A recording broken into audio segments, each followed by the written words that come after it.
નમસ્કાર દર્શક મિત્રો, ધ લોકસત્તા શોમાં આપનું સ્વાગત છે। ભારતીય વન્યજીવન સંરક્ષણ માટે આ એક ઐતિહાસિક અને ગૌરવપૂર્ણ ક્ષણ છે। રિલાયન્સ ઇન્ડસ્ટ્રીઝ અને રિલાયન્સ ફાઉન્ડેશન દ્વારા સમર્થિત અનંત અંબાણીના નેતૃત્વ હેઠળના વનતારા પ્રોજેક્ટને વૈશ્વિક સ્તરે માન્યતા મળી છે।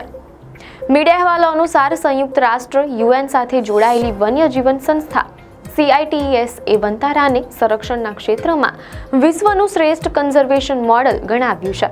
આ નિર્ણય વનતારા સામેના તમામ પાયાવિહોણા આક્ષેપોને નકારી કાઢે છે અને તેની કાયદેસરતા, પારદર્શિતા અને નૈતિક સંચાલનને વૈશ્વિક સ્તરે સ્થાપિત કરે છે। સંયુક્ત રાષ્ટ્ર યુએન સાથે જોડાયેલી વાઇલ્ડલાઇફ સંસ્થા CITES એટલે કે convention on international trade in endangered species of wild fauna એન્ડ ફ્લોરાએ વનતારાને સંરક્ષણ ક્ષેત્રે ઉત્કૃષ્ટતાના વૈશ્વિક કેન્દ્ર તરીકે પુષ્ટિ આપી છે અને આ મહત્વપૂર્ણ નિર્ણય ગત રવિવારે ઉઝબેકિસ્તાનના સમરકંદમાં યોજાયેલી કોન્ફરન્સ 2 CITESની 20મી બેઠક દરમિયાન લેવામાં આવ્યો હતો તેમ અહેવાલોમાં જાણવા મળેલ છે। મીડિયા અહેવાલો અનુસાર બેઠક દરમિયાન સ્ટેન્ડિંગ કમિટી અને સભ્ય દેશોના ઓવરવેલ્મિંગ મેજોરિટીએ પ્રાણીઓની આયાત પર ભારતના વલણને નિર્ણાયક રીતે ટેકો આપ્યો તેમજ તેમણે સ્પષ્ટપણે પુષ્ટિ કરી હતી કે ભારત સામે કોઈ પણ કાર્યવાહી કરવા માટે પૂરતા પુરાવા કે આધાર નથી, જે પરિણામ વનતારાની કાયદેસરતા, પારદર્શિતા અને વિજ્ઞાન આધારિત મોડેલને માન્યતા આપે છે।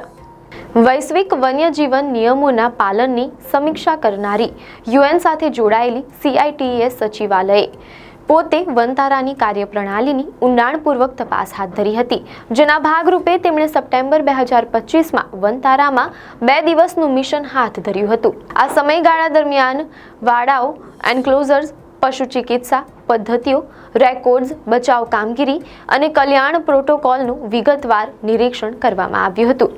મીડિયા અહેવાલોમાં જાણવા મળેલ છે કે 30 સપ્ટેમ્બર 2025ના રોજ સ્ટેન્ડિંગ કમિટીને સોંપેલા તેના અહેવાલના તારણોમાં સચિવાલયે વનતારાને આધુનિક માળખાગત સુવિધાઓ અને અદ્યતન પશુ ચિકિત્સા સંભાળ ધરાવતી વિશ્વ કક્ષાની સંસ્થા તરીકે માન્યતા આપી અને સ્પષ્ટ કર્યું કે વનતારાનું કાર્ય ફક્ત પ્રાણી કલ્યાણ અને સંરક્ષણ પર કેન્દ્રિત છે તથા તે કોઈપણ પ્રકારના વ્યવસાયિક પશુ વેપારમાં સામેલ નથી।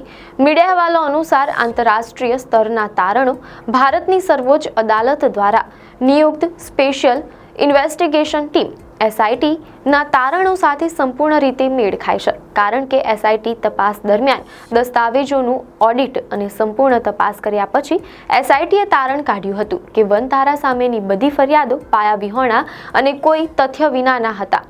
કાયદેસરની પુષ્ટિ કરતા SITએ જણાવ્યું કે બધા પ્રાણીઓ કાયદેસર રીતે માન્યતા આયાત પરમિટ સાથે લાવવામાં આવ્યા હતા। કોઈ વન્યજીવન દાણચોરી કે નાણાકીય અનિયમિતતાઓ થઈ ન હતી અને વનતારા સેન્ટ્રલ ઝૂ ઓથોરિટીના નિયમોનું સંપૂર્ણ પાલન કરે છે અને તે માપદંડોથી પણ વધારે ઉત્કૃષ્ટ કાર્ય કરે છે। વધુમાં વનતારા પાસે ગ્લોબલ હ્યુમન સર્ટિફાઈડનો દરજ્જો છે। આમ આંતરરાષ્ટ્રીય અને રાષ્ટ્રીય બંને સમીક્ષાઓનો નિષ્કર્ષ સ્પષ્ટ છે કે વનતારા કાયદેસર અને પારદર્શક રીતે ઉચ્ચતમ વૈજ્ઞાનિક અને નૈતિક ધોરણો જાળવીને કાર્ય કરી રહ્યું છે। જામનગર રિફાઇનરી કોમ્પ્લેક્સ ગુજરાતમાં 3000 એકરમાં ફેલાયેલું વનતારા ભારતમાં પોતાની રીતે પ્રથમ એવો વન્યજીવન સંરક્ષણ પ્રોજેક્ટ છે, જેની સંકલ્પના અનંત અંબાણીના નેતૃત્વ હેઠળ દુરુપયોગ કરાયેલા ઘાયલ અને સંકટગ્રસ્ત પ્રાણીઓ માટે એક અભયારણ્ય તરીકે કરવામાં આવી છે।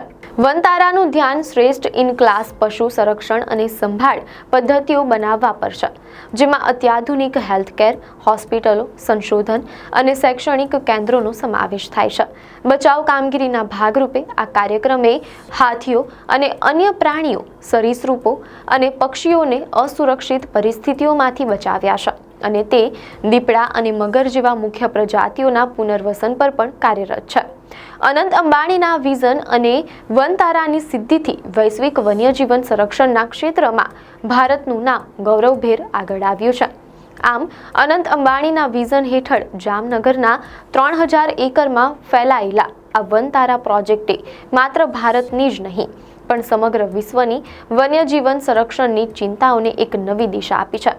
ભારતમાં દુરુપયોગ કરાયેલા અને સંકટગ્રસ્ત પ્રાણીઓ માટે અભયારણ્ય બનેલું વનતારા આજે વિશ્વના શ્રેષ્ઠ કન્ઝર્વેશન મોડેલ તરીકે સ્થાપિત થયું છે. આ સિદ્ધિ ભારતીય વન્યજીવન સંરક્ષણ માટે એક ઐતિહાસિક અને ગૌરવપૂર્ણ ક્ષણ છે. વનતારાની સફળતા વિશ્વભરમાં વન્યજીવ સંરક્ષણના ક્ષેત્રમાં ભારતનું નામ ગર્વથી આગળ ધપાવે છે. આપને માહિતી સારી લાગી હોય તો વિડીયોને લાઇક અને શેર કરજો, ચેનલને સબસ્ક્રાઇબ કરજો.